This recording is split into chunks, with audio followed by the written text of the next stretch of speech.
या बातमीचे प्रस्तुतकर्ता आहे आंबे क्लिनिकल लॅबोरेटरी। वरुड शहरात अत्याधुनिक मशीनने सुसज्ज लॅब म्हणजेच आंबे क्लिनिकल लॅब। यांचा पत्ता आहे महात्मा फुले नगर, बंदे हॉस्पिटल समोर, वरुड। वरुड मध्ये 53वी तालुकास्तरीय विज्ञान प्रदर्शनी उत्साहात संपन्न। विद्यार्थ्यांच्या नाविन्यपूर्ण प्रयोगांनी वेधले लक्ष। उर्दू माध्यमिक व उच्च माध्यमिक विद्यालयात आयोजित या प्रदर्शनीचे उद्घाटन जिल्हा परिषद अमरावतीच्या माध्यमिक शिक्षणाधिकारी श्रीमती प्रिया देशमुख यांच्या हस्ते झाले, तर गट शिक्षणाधिकारी विनोद गाडे प्रमुख उपस्थित होते। तालुक्यातील विविध शाळांमधील विद्यार्थ्यांनी सादर केलेल्या नाविन्यपूर्ण वैज्ञानिक प्रयोगांना मान्यवरांनी विशेष दाद दिली। या प्रदर्शनामुळे विद्यार्थ्यांमध्ये वैज्ञानिक दृष्टिकोन, प्रयोगशीलता आणि संशोधनाची आवड अधिक बळकट होत असल्याचे मत व्यक्त करण्यात आले। अमरावती जिल्ह्याच्या शिक्षणाधिकारी मॅडम देशमुख मॅडम आपल्या आल्या, मॅडम काय सांगू शकाल, कार्यक्रमाला काय सांगू शकाल?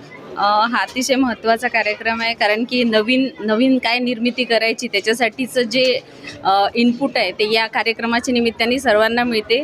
रेग्युलर प्रोसेसमध्ये तर एज्युकेशन सुरूच असते, परंतु नवीन जे शैक्षणिक धोरण आहे त्याच्यानुसार मुलांना नवनिर्मितीचा आनंद देण्याचं काम या कार्यक्रमाच्या निमित्ताने होते। तर अतिशय उत्तम पद्धतीने इथं कार्यक्रमाचं आयोजन केलेलं आहे। सर्व उत्साही कार्यकर्ते सहभागी आहेत, त्यांना माझ्या मनापासून शुभेच्छा आहेत। मॅडम विद्यार्थ्यांना काय मार्गदर्शन कराल तुम्ही? या निमित्ताने एकच सांगायचं आहे की प्रत्येक जी समस्या आहे ते आपल्यासमोर, तर त्या समस्या कशी दूर करायची अशा जर विचार करायची सवय विद्यार्थ्यांना लागली की असं का झालं आणि याच्यातून सोल्युशन काय काढायचं, तर जे सायंटिस्टचं प्रमाण कमी आहे त्या मानानं आपल्या इथे, तर ते नक्कीच वाढेल आणि मुलांना प्रत्येक समस्येतून कसं सोल्युशन काढायचं याची सवय लागेल। आपल्यासोबत गाडे सर काय सांगू शकाल तुम्ही?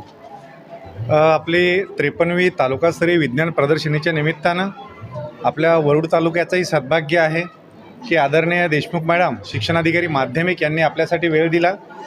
त्या मार्गदर्शनसुद्धा विद्यार्थ्यांना करणार आहेत। सोबतच आमचे शिक्षणाधिकारी माध्यमिक, उपशिक्षणाधिकारी माध्यमिक सन्मान्य मानकर साहेबसुद्धा या विज्ञान प्रदर्शनीच्या अनुषंगानं आपल्या तालुक्यामध्ये उपस्थित आहेत, की ज्यामधून एक सृजनशील विचार आणि विद्यार्थ्याच्या इनोव्हेशनला एक वाव देण्याचा प्रयत्न या विज्ञान प्रदर्शनीच्या माध्यमातून आपण करत असतो।